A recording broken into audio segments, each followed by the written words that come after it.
സൗഹൃദത്തിൽ ഒരു കുറവുണ്ടായിരുന്നില്ല. അത് ഇന്ന് ലേശമില്ല.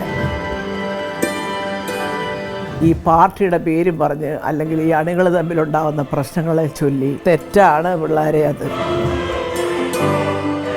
എന്നെപ്പോലെയൊക്കെയുള്ള വയസ്സായ അമ്മമാർക്ക് ഇന്ന് ഒരുപാട് സങ്കടങ്ങളുണ്ട്. പക്ഷെ അതിവിടെ പറയണമെന്നറിയില്ല. ചിട്ടിക്ക് ചേർന്നും പലിശക്കെടുത്തും അവിടുന്ന് ഇവിടുന്നും ഒക്കെ പഠിപ്പിക്കുന്ന എത്ര അമ്മമാരുടെ കഥകൾ ഞാൻ കേൾക്കുന്നു. ഇന്നിപ്പോൾ KSU സ്ഥാനാർത്ഥിയെ വിജയിപ്പിക്കുക, SFIയെ വിജയിപ്പിക്കുക, സത്യം പറയുക. കാരണം ഇതൊന്നും പാടില്ല. ഞാനിവിടെ ആർട്സ് ക്ലബ് സെക്രട്ടറി ആയാൽ നമ്മുടെ ആർട്സ് ക്ലബ് ഉദ്ഘാടനം ചെയ്യുന്നത് പ്രേം നസീർ ശാരദയും കൂടെ ഒന്നിച്ചായിരിക്കുന്നു. നസീർ സാർ പിന്നെ ആ കഥകളൊക്കെ പറഞ്ഞിട്ടുണ്ട് മുതലാളിയിൽ.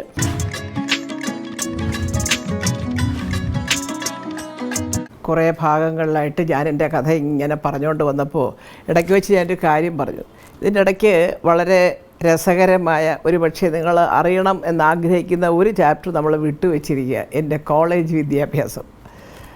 അത് ഞാൻ പറയാൻ കാര്യം, തിരുവനന്തപുരം വിമൻസ് കോളേജിലാണ് ഞാൻ. അന്ന് ഞങ്ങൾക്ക് ഈ +2 ഇല്ല കേട്ടോ. 10ാം ക്ലാസ് കഴിഞ്ഞാൽ മാർക്കിൻ്റെ അടിസ്ഥാനത്തിൽ പ്രീ ഡിഗ്രി, അതാണ് അന്നത്തെ കോഴ്സ്. ഇന്ന് അതാണ് ഇപ്പോൾ +1ഉം +2 ആയിട്ട് സ്കൂളിലേക്ക് വന്നത്. അന്നത് കോളേജാണ്.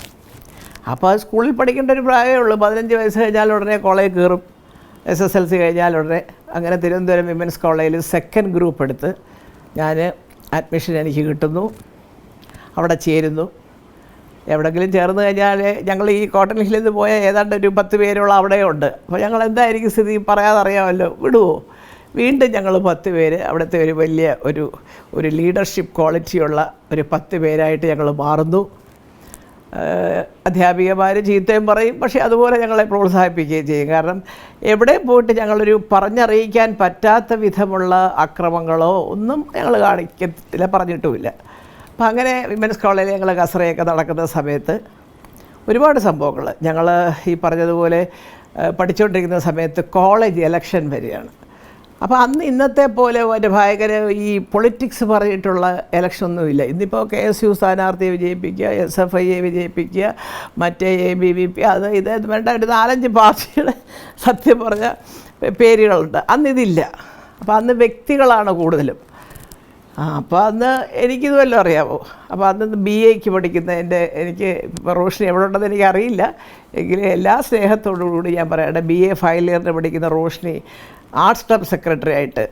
അപ്പോൾ ഓരോന്നുണ്ട്. നമ്മുടെ ഒരു literary and debating society secretary, മറ്റേത് മറിച്ചത് ഗീതാപിള്ള, അവരങ്ങനെ കുറേ എല്ലാവരും മിടുക്കരായിട്ടുള്ള എൻ്റെ സീനിയേഴ്സാണ് അവരൊക്കെ. അങ്ങനെ ഇരിക്കുമ്പോഴാണ് BA ഫൈനൽ ഇയറിന് പഠിക്കുന്ന റോഷ്നി ആർട്സ് ക്ലബ്, കാരണം ഒരുപാട് ഈ പറഞ്ഞ നൃത്തത്തിനൊക്കെ മോഹിനിയാട്ടോ ഭരതനാട്യത്തിനൊക്കെ സമ്മാനം വാങ്ങിച്ചുള്ള ഒരാളാണ് നിൽക്കുന്നു. അപ്പോൾ ആരാണ്ടോ പറഞ്ഞിളക്കി മല്ലികെ, ഇടോ ഇയാൾ നിൽക്കുക. അപ്പോൾ എവിടെ ഞാൻ ചുമ്മാ ഇടോ PA ഫൈനൽ ഇയറുകാരിയെ എതിർത്തോട്ടത്ത് നമ്മൾ പ്രീ ഡിഗ്രിക്കാർ എന്താണെന്ന് ശരിയാവത്തൊന്നുമില്ല. എടോ ഇതൊക്കെ ഒരു ചെറിയ ഇതല്ലേ, താൻ എല്ലായിടത്തും പോയി എല്ലാവരെയും കണ്ട് പാചകം അടിക്കുക, നല്ലവണ്ണം അങ്ങോട്ട് കാര്യങ്ങളൊക്കെ അവതരിപ്പിക്കുക എന്നൊക്കെ പറഞ്ഞ് ഭയങ്കര ഐഡിയാസായിരുന്നു കൂട്ടുകാരും ഞങ്ങളെല്ലാവരും കൂടെ. അവസാനം ഇങ്ങനെ ഞാൻ എന്തെങ്കിലും ഒരു പ്രത്യേക നമ്പർ വേണമല്ലോ എൻ്റെ വകയായിട്ട് അവതരിപ്പിക്കാൻ. ഇപ്പോൾ ആ കുട്ടി പറയുന്നത് തന്നെ, ഇപ്പോൾ റോഷി പറയുന്നത് തന്നെ ഞാനും കൂടെ പറഞ്ഞിട്ട് കാര്യമില്ല, ഞാൻ അങ്ങനെ എന്ത് വേണം. അപ്പോൾ അന്ന് ഈ നസീർ സാറിൻ്റെ അറിയാമല്ലേ, എല്ലാവരും പുസ്തകത്തിൽ പ്രേം നസീറിൻ്റെ പടം വെച്ചിട്ട് നോക്കുന്ന, അത് അദ്ദേഹത്തിൻ്റെ പാട്ടുകൾ, പ്രേമനായകൻ. അപ്പോൾ അതുപോലെ ശാരദ ചേച്ചി എല്ലാവർക്കും വലിയ കാര്യമായിരുന്നു. ഉർവശി അവാർഡൊക്കെ വാങ്ങിക്കുന്ന ഒരു നടി. ആദ്യത്തെ ഉർവശി അവാർഡോ മറ്റോ തീരുമാനിച്ചപ്പോഴാണെന്ന് തോന്നുന്നു, എൻ്റെ കൃത്യമായിട്ട് എനിക്ക് പറയാനൊക്കെ. എങ്കിലും ശാരദ എന്ന് പറഞ്ഞ നടിയോട്, ഷീല ചേച്ചിയോടും ജയഭാരതിയോടും ഒക്കെ ഉള്ളതുപോലെ തന്നെ ശാരദ ചേച്ചി വന്നപ്പോൾ ശാരദ സത്യൻ മാഷ്, ശാരദ നസീർ സാറ്, ശാരദ ചേച്ചിയും മധു സാറും, ഈ കോമ്പിനേഷൻസ് എല്ലാം വളരെ അക്സെപ്റ്റബിൾ ആയിരുന്നു. എല്ലാവർക്കും സ്വീകാര്യമായിരുന്നു ഈ ജോഡികളെയൊക്കെ. അപ്പോൾ അങ്ങനെ എന്നിട്ട് ഇതൊക്കെ എൻ്റെ മനസ്സിലുണ്ട്. അപ്പോൾ ഞാൻ വിചാരിച്ചു എന്താ പറയുക, അങ്ങ് പ്രവർത്തനം തുടങ്ങി. ഇലക്ഷൻ പ്രവർത്തനം തുടങ്ങി ഭയങ്കര കൊണ്ടുപിടിച്ച് ഇപ്പോൾ ശരിക്കുള്ള തിരഞ്ഞെടുപ്പിൽ കാണുന്നതിൻ്റെ ഇരട്ടി ചൂടിൽ കോളേജ് ക്യാമ്പസിൽ അങ്ങനെ ഇറങ്ങി നടക്കുകയാണ് ഞങ്ങളൊരു 10-15 പെൺപിള്ളേർ. അങ്ങനെയാണ്. അപ്പോൾ ഇതിൻ്റെ ഇടയ്ക്ക് വിശ്വസിക്കാൻ വയ്യാത്തൊരു കാര്യം എന്ന് പറയുന്നത്, BSCക്കൊക്കെ പഠിക്കുന്ന സീനിയേഴ്സും രഹസ്യമായിട്ടൊക്കെ നമ്മളെ വലിയ അപ്പോൾ ഞാനന്ന് അവിടെ ഈ 2 വർഷം കൊണ്ട് പ്രീ ഡിഗ്രിയിൽ അത്യാവശ്യം ചില കലാപ്രകടനങ്ങളും ഒക്കെ വന്നുകൊണ്ട് ഞങ്ങൾ തനിക്ക് വോട്ട് ചെയ്യും ഒക്കെ പറഞ്ഞ് ചില ഹോം സയൻസ് ഡിപ്പാർട്ട്മെൻറ്റിലെ ചില പിള്ളേരൊക്കെ. അപ്പോൾ ഇതൊക്കെ നമുക്കൊരു എക്സ്ട്രാ ആവേശമാണ്. ചെയ്യുമോ? സത്യമാണേ, കള്ളം പറയാൻ ഇങ്ങനെയൊക്കെ പറഞ്ഞ് നമ്മൾ. അപ്പോൾ ഞാൻ ആലോചിച്ചു എന്തെങ്കിലും ഒരു നമ്പർ അടിക്കുക. ഞാൻ പറഞ്ഞു, ഞാനിവിടെ ആർട്ട് ക്ലബ് സെക്രട്ടറി ആയാൽ ഉണ്ടായിടൊക്കെ ഞാൻ കണ്ടിട്ടില്ലാത്ത 2 പേരാണ് പ്രേം നസീറും ശാരദയും. ഞാൻ പറഞ്ഞു, നമ്മുടെ ആർട്ട് ക്ലബ് ഉദ്ഘാടനം ചെയ്യുന്നത് പ്രേം നസീറും ശാരദയും കൂടെ ഒന്നിച്ചായിരിക്കും. എന്ന് പറഞ്ഞുകൊണ്ട് എല്ലാവർക്കും വിശ്വസിക്കാൻ വയ്യ. തനിക്കറിയാമോ അവരെയൊക്കെ? അറിയാമോ? എന്താ ചുമ്മാ കടിക്കാണ്. ആരും കണ്ടിരിക്കുന്നു?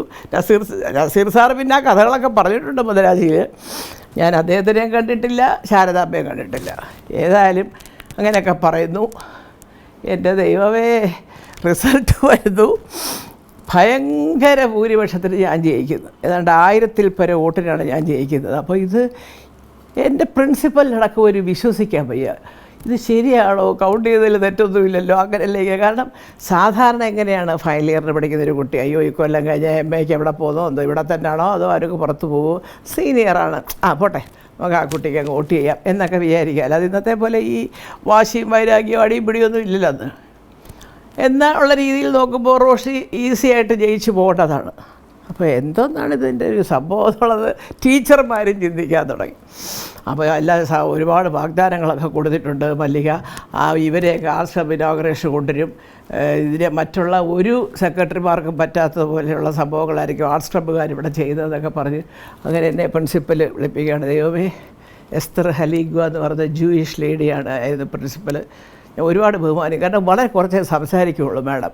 പക്ഷേ ആ സംസാരിക്കുന്നത് വളരെ ഗൗരവപ്പെട്ട രീതിയിൽ നമ്മൾ ശ്രദ്ധിച്ച് മനസ്സിലാക്കേണ്ട കാര്യങ്ങളുമായിരിക്കും. എന്നെ വിളിച്ച് ചോദിച്ചു, മല്ലിക എനിക്കൊന്ന് സംസാരിക്കണം. ഞാനവിടെ ചെന്നു. ഞാൻ പറഞ്ഞു, ഞാൻ സത്യം പറയാം മാഡം, ഞാൻ ഇവരെ കണ്ടിട്ടില്ല, പക്ഷേ സിനിമയിൽ എനിക്ക് അറിയാവുന്നവർ ഒരുപാട് പേരുണ്ട്. അവർ വഴി ഞാൻ എങ്ങനെയെങ്കിലും ഞാൻ കൊണ്ടുവരും. Are you confident? എന്നോട് ഞാൻ യെസ്. അപ്പോൾ ടീച്ചറിൻ്റെ എൻ്റെ യെസ്സൊക്കെ കേട്ടപ്പോൾ മാഡത്തിന് അന്തം വിട്ടുപോയി. എന്തോ കണ്ടിട്ട് തന്നെയാണ് ഈ കൊച്ചിനൊക്കെ പറയുന്നതെന്നുള്ള ഒരു ധാരണ പ്രിൻസിപ്പലിനുണ്ടായി. എൻ്റെ പൊന്ന് പ്രേക്ഷകർ അറിയാൻ വേണ്ടി ഞാൻ പറയുക, അത് കഴിയുന്നു. എൻ്റെ ചിന്ത മുഴുവൻ എവിടുന്നിട്ട് ഇവരെ പിടിക്കും, നസീർ സാറിനെ ശാരദാമ്മയും. അതൊക്കെയാണ് പറയുന്നത്. ചില സമയത്ത് ഞാൻ പറയാറില്ലേ, നമുക്ക് ഈ പറയുന്നവരാരും നമ്മുടെ കൂടെ കാണത്തില്ല, സാക്ഷാൽ സർവേശ്വരൻ കൂടെ ഉണ്ടെങ്കിൽ നടക്കുന്നത്. ഭദ്രച്ചിറ്റ എന്ന് പറയുന്ന ശാരദയുടെ ഓൺ പ്രൊഡക്ഷൻ്റെ പടം മെർലാൻഡ് ഷൂട്ടിങ്ങാണ്. അപ്പോൾ എൻ്റെ അടുത്ത് പറയുന്നു, ശാരദ ചേച്ചി വരുന്നത് ഞാൻ അറിയും. കാരണം അന്ന് ശാരദ ചേച്ചി താമസിക്കുന്നത് മ്യൂസിയത്തിനടുത്തൊരു ബെലേർ ഹോട്ടലുണ്ടായിരുന്നു. എൻ്റെ ഉടമസ്ഥ മിസ്സിസ് കമലാ പണിക്കർ എന്ന് പറയുന്നത് എൻ്റെ ഫസ്റ്റ് കസിനെ കല്യാണം ചെയ്ത ചേട്ടൻ്റെ സിസ്റ്ററാണ്. അപ്പോൾ ഞാൻ വിചാരിച്ചു ആ പരിചയത്തിലേക്ക് ഇപ്പോൾ അങ്ങനെ പല ആലോചനകൾ കേട്ടിട്ട്. അതേസമയം നസീർ സാറാണെങ്കിൽ കൈനിക്കരയിലെ ഏറ്റവും മൂത്ത വല്യച്ഛൻ്റെ മകൻ കർമ്മചന്ദ്രൻ, അദ്ദേഹത്തിൻ്റെ കളിത്തോഴൻ എന്ന് പറയുന്ന പടത്തിനകത്ത് ഒക്കെ അഭിനയിക്കുകയും അറിയാം. അതിനകത്താണ് നമ്മുടെ ജയചന്ദ്രൻ ചേട്ടനൊക്കെ പാടിയിരിക്കുന്നത്, മഞ്ഞലയിൽ മുങ്ങിത്തോർത്തി മധുമാസ ചന്ദ്രയെ വന്നു എന്നൊക്കെ പറഞ്ഞുള്ള പാട്ടുമൊക്കെ അതിലാണ്. അപ്പോൾ ഇത് രണ്ടും ഇങ്ങനെ ഒത്തു വന്നു. ഞാൻ കണ്ടില്ല. ഞാനെന്ത് ചെയ്തു, ആദ്യം ശാരദാമ്മയുടെ കാര്യം ചോദിക്കാം. ഞാൻ കമല ചേച്ചിയെ വിളിച്ചു, ചേച്ചി ഓർമ്മ പോലെ കാണത്തില്ല ഇപ്പോഴും. ചേച്ചി എനിക്ക് അവിടെ വന്നൊന്ന് കാണാനായിട്ട്. അതിനെന്താ രാത്രിയിലൊന്നും അങ്ങനെ വർക്ക് ഉണ്ടാവില്ല, ഞാനൊന്ന് ചോദിച്ചോട്ടെ എന്ന് പറഞ്ഞു. അപ്പോൾ പറഞ്ഞു, എന്നെ തിരിച്ച് വിളിച്ച് ചോദിച്ചു, രാവിലെ വരാൻ പറ്റുമോ? നാളെ ഒരു 11-12 മണി വരെ അവർ ഫ്രീ ആണ്, ഒരു 10 മണിക്ക് വരാൻ പറ്റുമോ? ഞാൻ അയ്യോ പിന്നെന്താ, 10 മണിക്കല്ല, വെളുപ്പാക്കാലം 4 മണിക്ക് പറഞ്ഞാലും ഞാൻ പോകും, കാരണം അത് ആവശ്യം നമ്മുടേതല്ലേ. അങ്ങനെ ഞാൻ 10 മണിക്ക് ഇവിടെ പോയാൽ, ചേച്ചി ഞാനിങ്ങനെ ഒരു വെല്ലുവിളിയൊക്കെ നടത്തിയിട്ടാണ് കോളേജിൽ ജയിച്ചത് എന്നുള്ളത് സത്യവുമാണ്. അതൊരു ടീച്ചർമാർക്ക് വരെ അങ്ങനെ എന്തൊക്കെയോ ചില വലിയ പരിപാടികൾ നടത്തിയിട്ടാണ് എന്നൊക്കെ പറഞ്ഞു. അപ്പോൾ പറഞ്ഞു, ഇതെന്താണ് ഇത്? ഞാൻ പറഞ്ഞു, അങ്ങനെ ഞങ്ങളുടെ ഡേറ്റ് പറയണ്ട, ചേച്ചിക്ക് പറ്റിയ ഒരു ഡേറ്റിൽ ചേച്ചിയും ചേച്ചിയുടെ പടത്തിൽ അഭിനയിക്കുന്നത്. നസീർ സാറിനെ അത് അദ്ദേഹത്തിനെ ഞാൻ വിളിച്ചോളാം, അദ്ദേഹത്തിന് എൻ്റെ കസിൻ്റെ പടത്തിലൊക്കെ അഭിനയിച്ച്. എന്നാൽ പിന്നെ വലിയൊരു കാര്യം ചെയ്യൂ, നാളെ ഒരു 3-3:30 മണിയാകുമ്പോൾ മെർലാൻഡ് സ്റ്റുഡിയോയിൽ വരാൻ പറഞ്ഞു.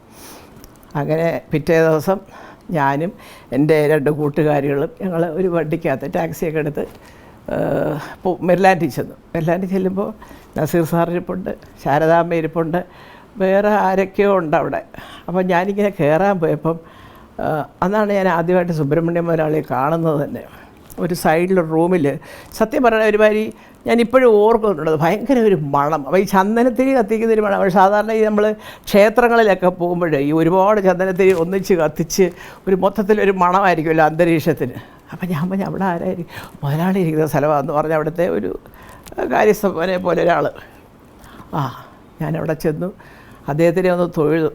അപ്പോൾ തൊഴുത് കഴിഞ്ഞപ്പോഴാണ് ഞാൻ അറിയുന്നത് അദ്ദേഹത്തിൻ്റെ മകൻ ഡോക്ടർ ശിവകുമാറും എൻ്റെ ചേട്ടനും വലിയ സുഹൃത്തുക്കളാണെന്നുള്ളത്. അപ്പോൾ അവർ ഒരുമിച്ച് കാണുകയും പഠിക്കുകയൊക്കെ ചെയ്തിട്ടുള്ള ആൾക്കാർ. അത് ശരി. ഇപ്പോൾ ഇവിടെ എന്താ, ഞാൻ ഒരു പരിപാടി വിമൻസ് കോളേജിലൊന്ന് ചോദിച്ചു. നടക്കട്ടെ എന്ന് പറഞ്ഞു. അദ്ദേഹം അങ്ങനെ പറഞ്ഞു. ഞാനങ്ങ് പോയി. ഞാൻ അവിടെ ചെന്ന് ആദ്യം നസീർ സാറിനോട് പറഞ്ഞു, ഞാൻ എൻ്റെ കാല് തൊട്ട് തൊഴുതോട്ട്. അപ്പോൾ സാറ് ചോദിച്ചാൽ അയ്യോ എന്താ പ്രശ്നം? ഞാൻ പറഞ്ഞു ഒന്നുമില്ല സാർ, ഞാൻ ഇന്നാരാണ്. അത് ശരി, കർമ്മേന്ദ്രൻ്റെ ശരി എന്നൊക്കെ പറഞ്ഞിട്ട് ഞാൻ ഇങ്ങനെ ഒരു വെല്ലുവിളി നടത്തി.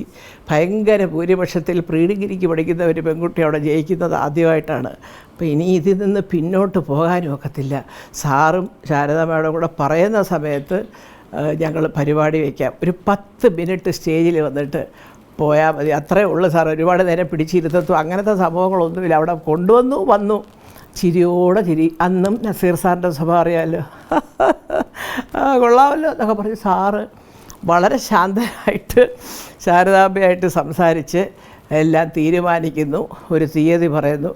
ഞങ്ങൾ വൈകുന്നേരം ഇതുപോലെ ഈ സമയത്ത് ഒരു 3 മണിക്ക് വരും, 3:30 പോകും. ഞാൻ പറഞ്ഞു മതി, 3:15 പോയാലും വരുമോ? എൻ്റെ പൊന്നേ ഇല്ല, ആരാണ്ടോ പറഞ്ഞ ലോട്ടറി അടിച്ച സന്തോഷമായിരുന്നു.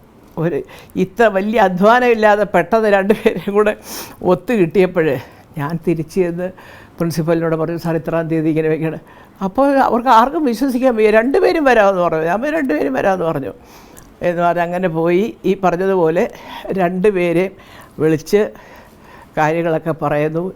ഞങ്ങളുടെ ആർട്സ് ക്ലബ് ഇനോഗ്രേഷന് അപ്പോഴത്തേക്ക് ഇവർ 2 പേരും വരുന്നത് കേട്ടപ്പോൾ കോളേജിൻ്റെ ഭാഗത്തു നിന്നും ഒരു ഉത്സാഹം. കാരണം ആർട്സ് ക്ലബ്ബല്ലേ, കലാപരമായ പ്രവർത്തികൾ ചെയ്യുന്ന ഒരു ക്ലബിൻ്റെ ഉദ്ഘാടനം. ഇതിപ്പരം വലിയ 2 വ്യക്തികളെ എവിടെ നിന്ന് കിട്ടാനായി? അപ്പോൾ അവർ 2 പേരും കൂടെ ഒന്നിച്ചു വരുന്നു. 10 മിനിറ്റ് എന്ന് പറഞ്ഞ നസീർ സാറ് 10 മിനിറ്റ് പ്രസംഗിക്കുന്നു. ശാരദാമ്മയ്ക്കും വലിയ സന്തോഷം. വിളക്കൊക്കെ കത്തിച്ച് ഞങ്ങൾ 2 ഗിഫ്റ്റും ഒക്കെ വാങ്ങിച്ചു കൊടുത്ത് 2 പൊന്നാടയൊക്കെ അണിയിച്ച് സന്തോഷമായിട്ട് അവരെ തിരിച്ചു വിട്ടു. അത് കഴിഞ്ഞ് വർഷങ്ങൾ കഴിയുന്നു. മദ്രാശിയിൽ എന്നെ കാണുന്നു നസീർ സാറ്. ഞാൻ ഈ കാര്യങ്ങളൊക്കെ പറഞ്ഞപ്പം പിന്നെ സാറ് കാണുന്നുണ്ട്. ഇത് ആരാ കക്ഷിയെന്നറിയാമോ എന്ന് ചോദിച്ചുകൊണ്ട് ഈ കഥ സാറ് തന്നെ ഒരു 10 പ്രാവശ്യമെങ്കിലും പറഞ്ഞിട്ടുണ്ട്. അപ്പോൾ ഏതായാലും മല്ലികയുടെ അന്നത്തെ ആ ഒരു കഴിവിൻ്റെ പുറത്ത് ഞങ്ങളവിടെ ചെല്ലേണ്ടി വന്നു. അതൊക്കെ അങ്ങനെ അവിടെ തുടങ്ങി പ്രീ ഡിഗ്രിക്ക് പഠിക്കുമ്പോൾ എൻ്റെ സംഭവബഹുലമായ കോളേജ് ജീവിതം. പിന്നെ അങ്ങോട്ട് എന്താ പറയുക, കോളേജ് ഫെസ്റ്റിവൽസ്, ഇത് നമ്മുടെ ഇന്നത്തെ ഒരു രാഷ്ട്രീയ പ്രവർത്തകനുണ്ടല്ലോ, നമ്മുടെ ചെറിയാൻ ഫിലിപ്പ് സാറ്, അദ്ദേഹത്തിനോട് ചോദിച്ചാൽ അറിയാം. എന്നെ കാണുമ്പോഴൊക്കെ ഞാൻ ഇയാളെ ഈ പറഞ്ഞ അച്ഛൻ വിളിക്കുന്ന പോലെ മല്ലാന്ന് വിളിക്കുന്നതാണ് നല്ലത്. കാരണം ചെറിയാൻ എന്നെ വന്ന് കാണുമ്പോഴെല്ലാം ഞാൻ ആൺവേഷം കിട്ടിയ കഥാപാത്രം അഭിനയിച്ചുകൊണ്ടിരിക്കുക. യൂണിവേഴ്സിറ്റി കോളേജിൽ ഇൻ്റർ കോളേജിൽ ഫെസ്റ്റിവൽ വന്നപ്പോഴൊക്കെ ഞാനൊരു ആൺകുട്ടിയാണ്. മിക്കവാറും കൂടുതലും ഞാൻ ആ മാതിരി വേഷങ്ങളാണ് ശരിക്കുന്നത്. അങ്ങനെ ചെറിയാൻ എന്നെ പലപ്പോഴും കണ്ടുമുട്ടുന്നത് ഞങ്ങൾ തമ്മിൽ സംസാരിക്കുമ്പോൾ ഞാൻ പാൻറ്റ് ഷർട്ടും ഒക്കെ ഇട്ടൊരു ചെറുക്കനായിട്ടിരിക്കുക. അന്നിപ്പോൾ ഇങ്ങനെ തടിയൊന്നുമില്ല. മെൻസ് കോളേജ് പഠിക്കുന്ന സമയത്ത് സാധാരണ മെലിഞ്ഞിട്ട് ഒരു പയ്യൻ. അപ്പോൾ അന്നും ഇങ്ങനത്തെ വിഗ്ഗുമൊക്കെ വെച്ച്, അപ്പോൾ അവിടെയാണ് ഞാൻ ഈ രാമുചേട്ടൻ്റെ പ്രസക്തി ആലോചിക്കുന്നത്. സിനിമയ്ക്ക് മേക്കപ്പ് ഇട്ടു, കോളേജിലെ ഫംഗ്ഷനുകളിൽ മേക്കപ്പ് ഇട്ട ആളാണ്. കോട്ടൺ ഹില്ല് വിശ്വാമിത്ര മഹർഷിയായിട്ട് എന്നെ രൂപം മാറ്റിയെടുത്ത ആളാണ് പിന്നീട് സിനിമയ്ക്കും മേക്കപ്പ് ചെയ്ത്. ഏതായാലും ചെറിയാൻ ഇങ്ങനെ കണ്ട് ഒരാൺകുട്ടിയെ വിളിക്കുന്നില്ലടോ എന്നൊക്കെ വിളി തുടങ്ങി. അവിടെ തുടങ്ങിയ എൻ്റെ ഒരു കലാജീവിതത്തിൻ്റെ കുറേശ്ശെയുള്ള ഒരു കോളേജ് തലത്തിലുള്ള അംഗീകാരങ്ങൾ നേടി ഒരു ഇൻ്റർ കോളേജ് ഒരു ഫെസ്റ്റിവൽ പോലെ VJT ഹാളിൽ ബെർലിൻ ഫെസ്റ്റിവൽ എന്ന് പറഞ്ഞൊരു വലിയ ഫെസ്റ്റിവൽ നടന്നു.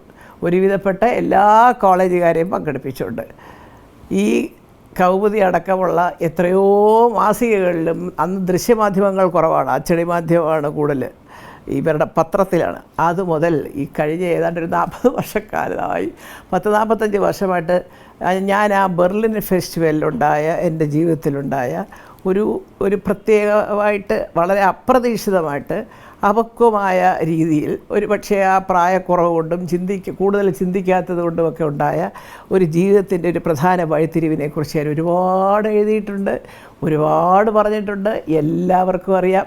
അതാണ് ഞാൻ പറഞ്ഞത്, ആ മാറ്റത്തിൻ്റെ കഥ ആദ്യം എൻ്റെ മക്കളോട് പറയുന്നതും എൻ്റെ സുഖോട്ടം തന്നെയാണ്.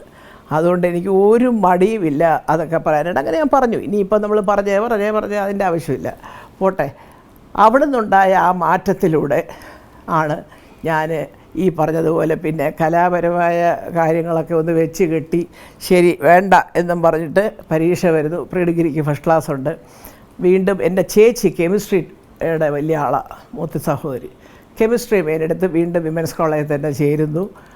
അപ്പോൾ അന്ന് അവിടെ പഠിപ്പിക്കാൻ മതി. അവരൊക്കെ എവിടെയാണോ എന്തോ, ഞങ്ങൾ പണ്ട് ഇന്നിപ്പോൾ കേട്ടാൽ സാറ് വഴിയിലെങ്ങാനും കേട്ടാൽ തല്ല് കിട്ടുമോ എന്തോ. അന്ന് ഒരു മെലിഞ്ഞ ഒരു നല്ല പൊക്കമുള്ള ഒരു സാറുണ്ടായിരുന്നു, നാരായണ പണിക്കർ സാറെന്ന് കാണണം, കുഞ്ഞുമൈദീൻ സാറായിരുന്നു പ്രൊഫസർ. അപ്പോൾ ഞങ്ങളെല്ലാവരും കൂടെ സാറ് ഇത്ര മെലിഞ്ഞ ഒരു രൂപ ഇങ്ങനെ വരുന്ന കാണുമ്പോൾ, കെമിസ്ട്രിയാണ്, ഫിസിക്സ് സബ്സിഡിയറി ഒക്കെ ഉണ്ട്.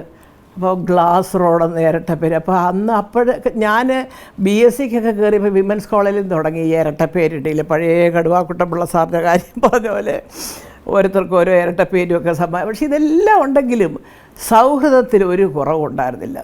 അത് ഇന്ന് ലേശമില്ല. ഇന്ന് കോളേജിൻ്റെ ഗേറ്റ് കടന്നാലും അതിനകത്ത് കയറി കഴിഞ്ഞാൽ പാർട്ടി അടിസ്ഥാനത്തിലാണ് സുഹൃത്ത് ബന്ധം. തെറ്റാണ് പിള്ളേരെ. അത് ഒരു ഘട്ടം കഴിഞ്ഞ് നിങ്ങൾക്കതിനുള്ള പ്രായമാകുമ്പോൾ നിങ്ങൾ വ്യക്തിപരമായി നിങ്ങൾ ഒരു തൊഴിൽ അന്വേഷിക്കുമ്പോഴൊക്കെ ആരുടെ അനുഭാവിയാണെന്നോ ആരോടൊപ്പം സഞ്ചരിച്ചെന്നോ ഒക്കെ നിങ്ങൾ പറഞ്ഞിട്ട് നിങ്ങളുടെ കാര്യങ്ങൾ നേടിക്കൊള്ളൂ. പക്ഷേ ഒരു വിദ്യാഭ്യാസ സ്ഥാപനത്തിൽ ഞാൻ എന്നും എതിരാണ്. കാരണം നല്ല സുഹൃത്ത് ബന്ധങ്ങൾ പലതും ഇല്ലാതാവുന്നത് ഈ പാർട്ടിയുടെ പേരും പറഞ്ഞ്, അല്ലെങ്കിൽ ഈ അണികൾ തമ്മിലുണ്ടാകുന്ന പ്രശ്നങ്ങളെ ചൊല്ലി. എന്നെപ്പോലെയൊക്കെയുള്ള വയസ്സായ അമ്മമാർക്ക് ഇന്ന് ഒരുപാട് സങ്കടങ്ങളുണ്ട്. പക്ഷെ അതിവിടെ പറയണമെന്നറിയില്ല, സത്യം പറയുക. കാരണം ഇതൊന്നും പാടില്ല. എനിക്ക് ഈ നാട്ടിലെ പെണ്ണുങ്ങളോട് പറയാനുള്ളത്, അവരവരുടെ മക്കളെ പറഞ്ഞു വിടുക. കഷ്ടപ്പെട്ട് വളർത്തി വലുതാക്കി ഇല്ലാത്ത പൈസ ഉണ്ടാക്കി ചിട്ടിക്ക് ചേർന്നും പലിശക്കെടുത്തും അവിടുന്ന് ഇവിടുന്നും ഒക്കെ പഠിപ്പിക്കുന്ന എത്ര അമ്മമാരുടെ കഥകൾ ഞാൻ കേൾക്കുന്നുണ്ട്, എന്നോട് പറയുന്നുണ്ട്. അപ്പോൾ എന്നെക്കൊണ്ടാവുന്നത് പോലെ ഇപ്പം തന്നെ കൊറോണ വന്നു, 2.5-3 വർഷക്കാലം നമുക്കാർക്കും പണിയില്ലായിരുന്നു, അല്ലേ? എത്ര വീടുകളിൽ ഈ അണികൾക്ക് സഹായം എത്തിക്കാൻ പറ്റും? ശരി, അവർക്ക് വേണ്ടപ്പെട്ട ഏരിയയിൽ എന്തെങ്കിലും സാധനങ്ങളായിട്ടോ, പക്ഷേ ഇപ്പം ഞാനും കൊടുത്തിട്ടുണ്ട്, എൻ്റെ മക്കൾ കൊടുത്തിട്ടുണ്ട്, എത്രയോ കാര്യങ്ങൾ അവരുടെ അസോസിയേഷനുകൾക്ക് അവിടെ ഇവിടെയൊക്കെ ആയിട്ട്. നല്ല കാര്യം. പക്ഷെ അതല്ല ഞാൻ പറയുന്നത് അങ്ങനെ പഠിപ്പിച്ചു വിടുന്ന അച്ഛനമ്മമാരെ മറന്നിട്ടുള്ളൊരു കളിയുണ്ടല്ലോ. അത് ഏത് ജോലി ചെയ്യുമ്പം ആ ജോലി ചെയ്യുന്ന വ്യക്തിക്ക് ഒരു മാന്യത ഉണ്ടാവണം, എന്നെങ്കിലേ ജോലിക്കും അന്തസ്സ് വരുള്ളൂ. എത്ര പേര്, ഇപ്പോൾ ഏത് ഫീൽഡാവട്ടെ, സിനിമ, രാഷ്ട്രീയം, പത്രപ്രവർത്തനം, സംഗീതം, സാഹിത്യം, എത്ര വലിയ വലിയ ആൾക്കാരെ നമ്മൾ ഇന്നും അവരുടെ ഫോട്ടോ കണ്ടാൽ നമ്മൾ അറിയാതെ തൊഴുതു പോകും, അല്ലേ? ഇന്നിപ്പോൾ പക്ഷേ എന്തുവാ, സാഹിത്യത്തിൻ്റെ പേര് വരെ പൊളിറ്റിക്കലൈസ് ചെയ്ത് അത് വേറെ രീതിയിൽ പറയുക. കലാകാരന്മാരുടെ രീതിയിലാണെങ്കിലും ശരി, രാഷ്ട്രീയക്കാരുടെ കാര്യമാണെങ്കിലും ശരി, തമ്മിലടിപ്പിക്കുക. ചുമ്മാ വല്ലതുമൊക്കെ പറഞ്ഞിട്ട് വല്ലവൻ്റെയും പോക്കറ്റിൽ കിടക്കുന്ന കാശെടുത്ത് വെച്ച് സോഷ്യൽ മീഡിയയിൽ ഒരു ചാനലുണ്ടാക്കുക. ഇതൊക്കെ മാറ്റേണ്ട കാലം കഴിഞ്ഞു. വേറെ വല്ല നാട്ടിലാണെങ്കിൽ ഓരോരുത്തരും കേസെടുത്ത് അവസാനം കേസിന് മാത്രമേ ഇവിടെ ഇരിക്കുന്ന ന്യായാധിപന്മാർക്ക് ജോലി കാണത്തുള്ളൂ, അല്ലേ? ഞാൻ പറയുന്നത് മാന്യമായ രീതിയിൽ ജോലി ചെയ്ത് മാന്യമായിട്ട് കാശ് സമ്പാദിക്കുക. വേറൊരുത്തൻ്റെ കഥ കള്ളക്കഥയാക്കി പറഞ്ഞിട്ട് കാശുണ്ടാക്കി പോക്കറ്റ് ഇടുന്നതല്ല ആണത്വമെന്നും സഭ്യതയെന്നും മാന്യതയെന്നും ഒക്കെ പറയുന്നത്. അതിനോട് മാത്രമേ ഉള്ളൂ എനിക്ക് വിയോജിപ്പ്. കള്ളം പറയേണ്ട കാര്യമൊന്നും എനിക്കിത് ഉള്ളതുപോലെ പറയുമ്പോൾ അപ്പം കേൾക്കുന്ന ഒരു പ്രയാസമേ ഉണ്ടാവുള്ളൂ. പിന്നെ അതൊക്കെ പെട്ടെന്നങ്ങ് മാറില്ലേ? 2 ദിവസം കഴിയുമ്പോൾ ചേട്ടാ അതാന്ന് ശരി, ഞാനത് പറഞ്ഞ് ഇഷ്ടപ്പെടില്ല എന്ന് മനസ്സിലായി വിട്ടുകളാം, അവിടെ തീർന്നു പ്രശ്നം. ഇതിങ്ങനെ പറഞ്ഞ് പേരിപ്പിച്ച് അങ്ങനെ ഇങ്ങനെ ഇതൊക്കെ എങ്ങനെയുള്ളവരാണെന്നറിയാം. ഈ മറ്റുള്ളവരെ കുറ്റം പറയാൻ താല്പര്യം കാണുന്നത്. അവനവന് ഒരു ഐഡൻറ്റിറ്റി ഇല്ല, അല്ലെങ്കിൽ ഒരു എക്സിസ്റ്റൻസിന് അവർ വിചാരിച്ചതുപോലെയുള്ളൊരു പ്രാധാന്യമില്ല എന്നൊക്കെയുള്ള ഫ്രസ്ട്രേഷൻ, നൈരാശ്യത്തിൽ നിന്നും ഉണ്ടാകുന്നതാണ് ഇതൊക്കെ. അത് ഇന്നത്തെ വിവരവും വിദ്യാഭ്യാസമുള്ള യുവതലമുറ അതിനൊന്നും മറുപടി പറയാൻ നിൽക്കരുത്. സ്നേഹമുള്ള ഒരു അമ്മയോ അമ്മുമ്മയുടെയോ സ്ഥാനത്ത് നിന്ന് ഞാൻ പറയാമെന്ന് നിങ്ങളൊക്കെ വിചാരിക്കണം. അതുമാത്രമേ എനിക്ക് പറയാനുള്ളൂ. കാരണം കഥകളെല്ലാവർക്കും ഉണ്ടല്ലേ. ഇപ്പം ഞാൻ പറഞ്ഞ എൻ്റെ കഥ തന്നെ എത്രയോ ഭാഗങ്ങളാക്കി ചെറിയ ചെറിയ സംഭവങ്ങൾ ചേർത്ത് വേണേൽ എനിക്ക് പറയാം. എന്നെ ആക്രമിച്ചിട്ടുള്ള, എന്നെ കുറ്റം പറഞ്ഞിട്ടുള്ള, അല്ലേ, താനൊരു ഭാഗ്യവതിയാണോ, താൻ രക്ഷപ്പെട്ടു എന്നൊക്കെ പറഞ്ഞ് ആദ്യം തെറി വിളിച്ചവർ തിരിച്ച് പറഞ്ഞ കഥകളൊക്കെ എൻ്റെ മനസ്സിലുണ്ട്. പക്ഷേ അത് പറഞ്ഞ് ഞാൻ സുഖം കണ്ടെത്തി, അതല്ല ഒരു ആളിൻ്റെ മാന്യത എന്ന് പറയുന്നത്. അതൊക്കെ അപ്പോഴത്തെ അവരുടെ വിവരക്കേട്, അവരെന്തറിഞ്ഞിട്ട് പറഞ്ഞ് പോട്ടെ. അത് ആ ഒരു വിശാല മനസ്സുണ്ടാവുക എന്ന് പറഞ്ഞാൽ എല്ലാവർക്കും കിട്ടുന്നൊരു ഭാഗ്യമല്ല. അത് ഇച്ചിരി ദൈവം കൂടെ അനുഗ്രഹിക്കണം. അതില്ലാത്തവന്മാരാണ് എങ്ങനെ കയ്യും കാലും ഇട്ടടിച്ചാൽ അത് നീന്താൻ പറ്റുക എന്ന് അറിയാതെ ഈ സമൂഹത്തിൽ ഇങ്ങനെ ജീവിച്ചു പോകുന്നത്. അത് ജീവിച്ചോട്ടെ. പക്ഷേ ഞാൻ പറയുന്നത് ഈ കലാലയ രാഷ്ട്രീയത്തിന് അത് നിങ്ങൾ തീരുമാനിക്കണം. അകത്ത് കയറി ആ ഗേറ്റിനുള്ളിൽ കടന്നു കഴിഞ്ഞാൽ എല്ലാവരും അച്ഛനമ്മമാർ പൈസ ഉണ്ടാക്കി പഠിക്കാനയക്കുന്ന കുട്ടികളാണ്. പഠിക്കാനായിട്ട് നിങ്ങൾ അതിനുള്ള സാഹചര്യം നിങ്ങൾ സ്വയം കണ്ടെത്തണം. അങ്ങനെയൊക്കെ ഒന്ന് ജീവിച്ച് നോക്കിയാട്ടെ. ഇവിടെ പാർട്ടിയും ജാതിയും മതവും ഒന്നും പ്രശ്നമല്ല, മിടുക്കരായിട്ട് വരും. അതിന് ഞങ്ങളെ പോലെയുള്ള വയസ്സായ അമ്മമാരുടെ അനുഗ്രഹവും പ്രാർത്ഥനയും എന്നും ഉണ്ടാകും.